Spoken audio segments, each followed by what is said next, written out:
Doctor talks కార్యక్రమానికి స్వాగతం. గురక మీ చుట్టూ ఉన్న వారికి చాలా చికాకు కలిగిస్తుంది. మనం దానిని గుర్తించలేకపోవచ్చు. కానీ గురక ప్రియమైన వ్యక్తి, పిల్లలు, స్నేహితుల నిద్ర నాణ్యతకు భంగం కలిగిస్తుంది మరియు అలసట మరియు చికాకుకు దారితీస్తుంది. కానీ ముఖ్యంగా ఇది పేలవమైన ఆరోగ్యానికి సంకేతం మరియు గురకకు స్వయంగా ప్రమాదకరమైనది. అయితే గురక సమస్యలు చిన్న పెద్ద అనే తేడా లేకుండా వస్తూ ఉంటుంది. అసలు గురక సమస్య ఎందుకు వస్తుంది, దానికి ఎలాంటి చికిత్స ఉంటుంది, వీటి గురించి చెప్పడానికి ఈరోజు మనతో పాటు ఉన్నారు consultant ENT head and neck surgeon doctor Sandeep Dachuri garu మనతో ఉన్నారు. నమస్తే సార్. నమస్తే మేడం. సార్, అసలు గురక అంటే ఏంటి సార్? గురక అనేది బేసికలీ ఒకప్పుడు ఏం ఆలోచించేవాళ్ళంటే గురక పెట్టి నిద్రపోతున్నాడు అంటే అబ్బా బాగా నిద్రపోతున్నాడు అని అనుకునేవాళ్ళండి. గురక అనేది మన ఎయిర్ ప్యాసేజెస్ అంటే మన ముక్కు గొంతులో గాలి వెళ్తున్నప్పుడు అక్కడున్న సాఫ్ట్ టిష్యూస్ వైబ్రేట్ అవ్వటం వల్ల వచ్చే శబ్దం అండి గురక. అంటే మన చిన్ననాలిక కానీ ప్యాలెట్ అంటాము, చిన్ననాలిక పక్కన ఉన్న సాఫ్ట్ టిష్యూస్ కానీ ఇవి వైబ్రేట్ అవ్వటం వల్ల, గాలి పోయేటప్పుడు వైబ్రేట్ అవ్వటం వల్ల వచ్చే సౌండ్ని గురక అంటామండి.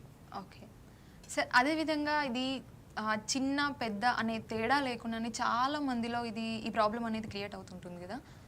దానికి చిన్న పిల్లల్లో మోస్ట్ కామన్గా ఏంటంటే ఈ టాన్సిల్స్ అనేటివి, అడినాయిడ్స్ అనేటివి ఒక ఏజ్ నుంచి పెరుగుతూ వస్తాయి. అంటే 3 ఏళ్ళు 2 ఏళ్ళ వయసు పిల్లల నుంచి 6 ఏళ్ళు వచ్చేసరికి బాగా పెద్దగా అవుతాయి అడినాయిడ్స్, టాన్సిల్స్.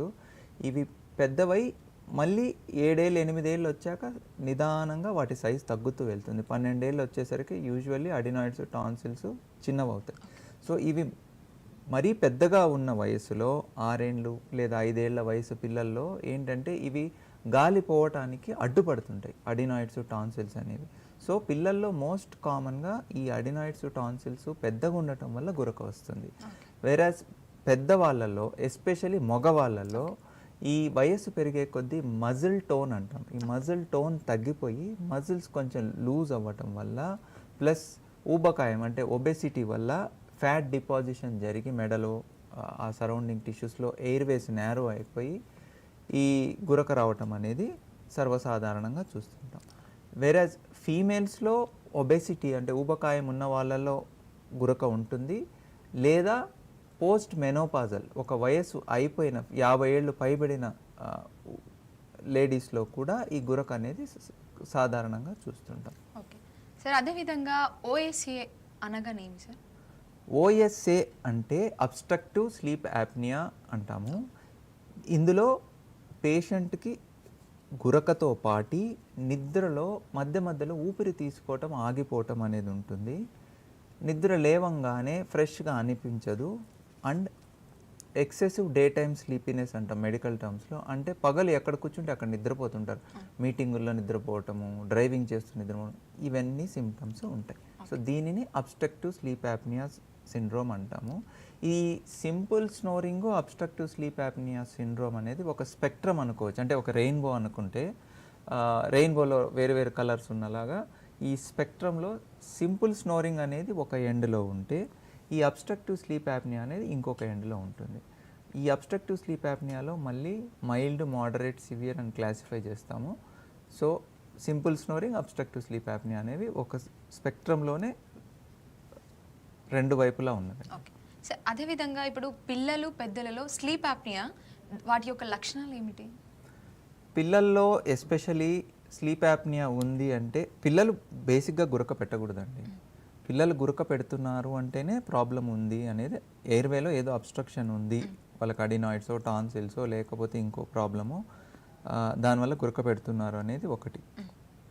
వాళ్ళకి స్కూల్లో పర్ఫార్మెన్స్ తగ్గిపోతుంది, డిస్టర్బ్డ్ స్లీప్ ఉంటుంది. ఒక చోట పడుకోబెట్టిన బిడ్డ ఒక చోట ఉండడు, కదులుతూ ఉంటాడు బెడ్లో, పూర్తిగా నైట్ బాగా పడుకోరు. కొన్ని విచిత్రమైన పొజిషన్స్లో పడుకుంటారు. కొంతమంది పిల్లలు తల బాగా ఎక్స్టెండ్ చేసి వాళ్ళకి ఏ కంఫర్టబుల్ పొజిషన్లో గాలి ఆడుతుందో ఆ కంఫర్టబుల్ పొజిషన్లో మాత్రం పడుకుంటారు. మామూలుగా 3 ఏళ్ళకి 4 ఏళ్ళకి బెడ్ వెట్టింగ్ అంటే నిద్రలో మూత్రం పోయటం అనేది తగ్గిపోవాలి. ఆ క్రమశిక్షణ రాదు. వీళ్ళు 6 ఏళ్ళైనా 7 ఏళ్ళైనా ఈ గురక పెట్టే పిల్లలు బెడ్ వెట్టింగ్ చేస్తూ ఉంటారు. స్కూల్లో పర్ఫార్మెన్స్ తగ్గుతుంది. పళ్ళు క్రౌడెడ్గా వస్తాయి వీళ్ళకి.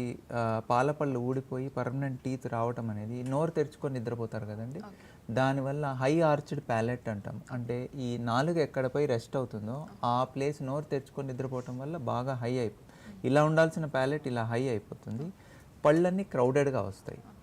ఒక పండు మీద ఇంకొక పండు రావటము ఇలాంటివి ఉంటాయి. సో ఓవరాల్గా వాళ్ళ కాగ్నిషన్ అంటే వాళ్ళ ఇంటెలిజెన్స్ ఇవన్నీ కూడా తగ్గిపోయే అవకాశం ఉంటుంది గురక పెట్టే పిల్లలు. వేరే పెద్దవాళ్ళలో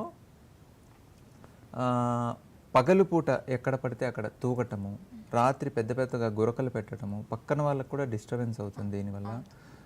నిద్ర లేవంగానే నాకు ఫ్రెష్గా లేదు, ఇంకా కాసేపు నిద్ర పట్టింటే బాగుండేది అని అనిపించటము, పని మీద ఇంట్రెస్ట్ లేకపోవటము, తర్వాత ఈ షుగర్ వ్యాధి రావటము. వీళ్ళలో ఏంటంటే ఇన్సులిన్ రెసిస్టెన్స్ అనేది బాగా పెరిగిపోయి ఈ ఊబకాయం ఉండి గురక పెడుతున్న వాళ్ళలో షుగర్ జబ్బు రావటము, బీపీ రావటము, తర్వాత హార్ట్ ప్రాబ్లమ్స్ రావటము. చిన్న వయసులోనే హార్ట్ ప్రాబ్లమ్స్ రావడానికి one of the most common cause ఈ గురకలు పెట్టడము, obstructive sleep apnoea. Okay sir, అదేవిధంగా గురకకి ఊబకాయానికి ఏమైనా సంబంధం ఉందా సార్? డెఫినెట్లీ అండి. ఈ ఒబెసిటీ ఆర్ ఊబకాయము అనేది